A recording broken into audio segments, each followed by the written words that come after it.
Just outside of Kansas City, off of Highway 70, is an iconic restaurant, Slaps Barbecue, Slaps standing for Squeel Like A Pig. This barbecue is known for its burnt ends and its ribs. I talked to the pitmaster John, who told me those were a must. The hickory wood is roaring in the smokers. Good old hickories back there doing their job. There are a lot of choices, but John the pitmaster told me to go for the ribs and burnt ends.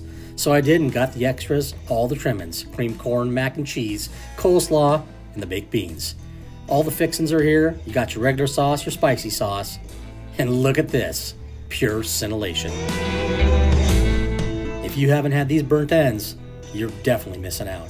The beans were great, the mac and cheese incredible, the cream corn was absolutely delicious along with the coleslaw. The ribs, well, what can I say about the ribs?